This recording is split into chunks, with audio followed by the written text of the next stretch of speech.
Welcome to video 5.3, sampling distribution for two populations. So our previous video we talked about one population. So now we'll be talking about two populations for proportions and means. So let's go with some examples here. Example 1, two veteran salespeople at a local company keep track of the proportion of sales they make out of the number of sales meetings they have. Person A made sales at 42% of their meetings, and person B made sales at 30% of their meetings.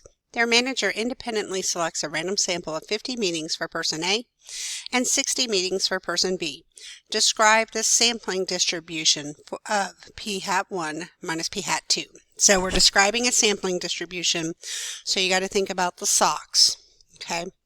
So we're in two, and this one's proportions because it says right up front that we're talking about proportions here. There was no mention of means or anything like that or standard deviations, so we know this is a proportion. So on my formula sheet, I look at for two populations, P hat 1 minus P hat 2, and it tells you how to find the center and how to find the variability. Okay, so that's using the context clues from the problem and my formula sheet to help me answer this question. So let's take a look at this. So our parameter here is P1 minus P2, which is the true difference in proportion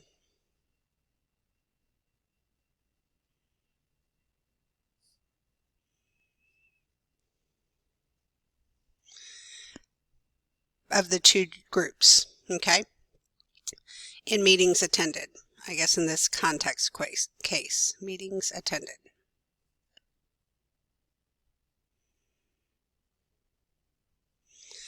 So our statistic will be P hat 1 minus P hat 2.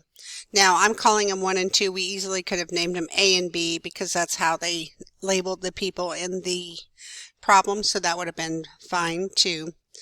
We're looking for, this is the actual difference in sample proportion.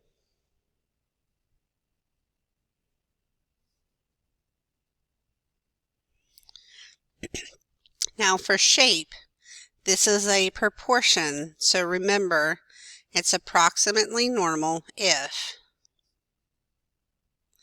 you did the n times p, but this is for the first group, and n times 1 minus p. For the first person, those have to be greater than or equal to 10, and you have to check the next group. So n times p2 and 2, they're different sample sizes, so we're going to run into some different samples here. And that one's going to be 1 minus p.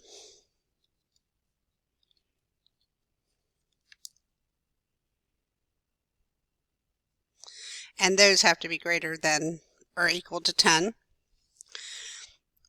To find the center, according to our formula sheet, to find the mean of P hat 1 minus P hat 2, the sampling distribution of P hat 1 and P hat 2, you're just going to find the difference in proportions. So in this case, the one salesperson, the first salesperson made it to 42% of their meetings, the second person to 30% of their meetings, so they have a difference of 0.12. Okay. Then lastly, for our variability, looking on the formula sheet, we get the standard deviation for the sampling distribution of P hat 1 minus P hat 2.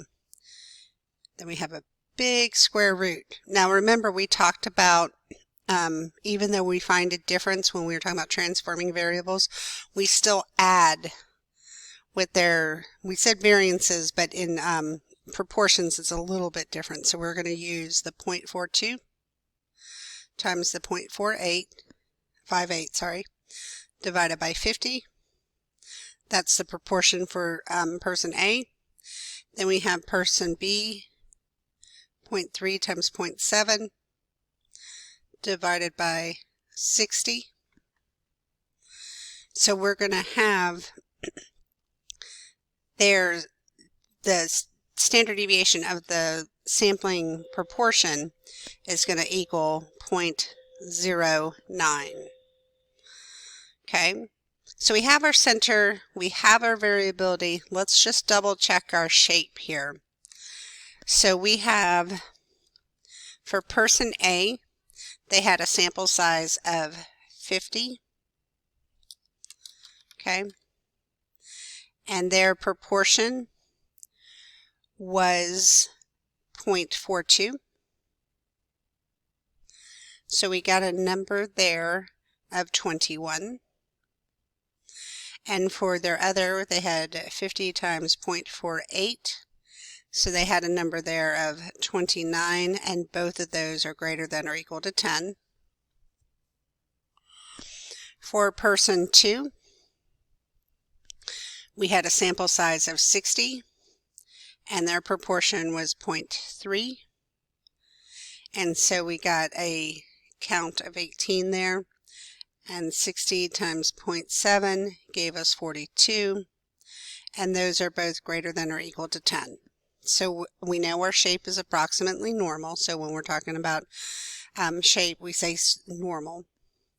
So if we were going to describe this, we would say this is a approximately normally distributed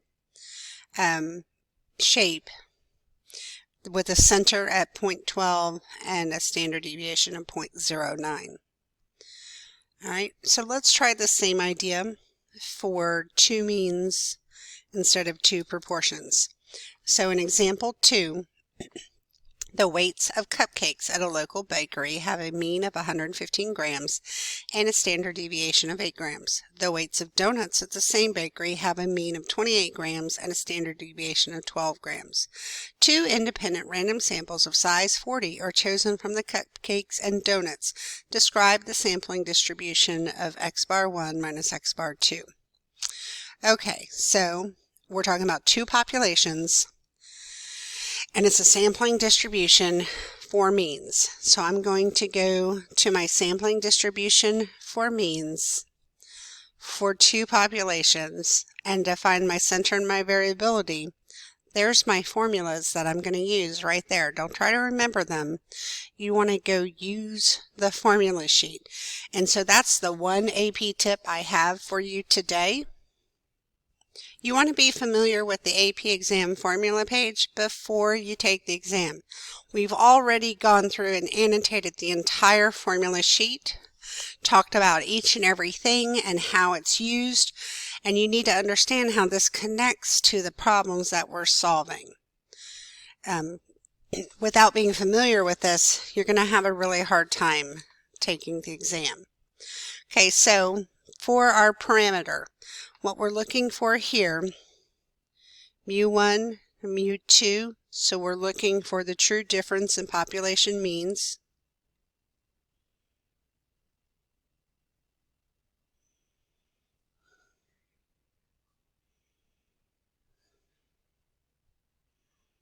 And it looks like mean weight,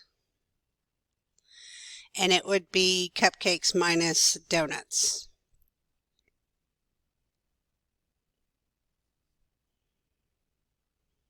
For this particular bakery. Okay, so that's what we'd be looking for to estimate for the parameter. Our statistic is x bar 1 minus x bar 2, which is going to be the difference in sample means.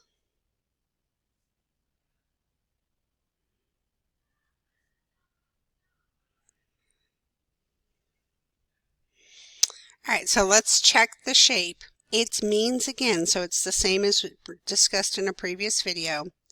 We are approximately normal if you have three choices. 1, the population is approximately normal. And so when I read through there, it doesn't say normally distributed anywhere in our sample problem. Okay, our second choice is our sample size is greater than or equal to 30, which will allow us to be normal by CLT. So when I go and I look, I see that we have a sample size of 40. So this is actually, we're going to be approximately normal because of our second choice here.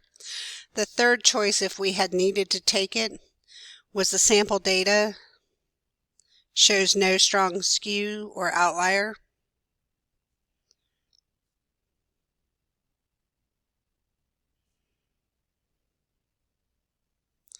Now, again, I reiterate, if you're saying this, number 3, and there's not already a graph of the data that you're referring to, you must graph it. Okay, you have to show the reader what you were looking at to make this decision. So our center, this is straight from the formula sheet.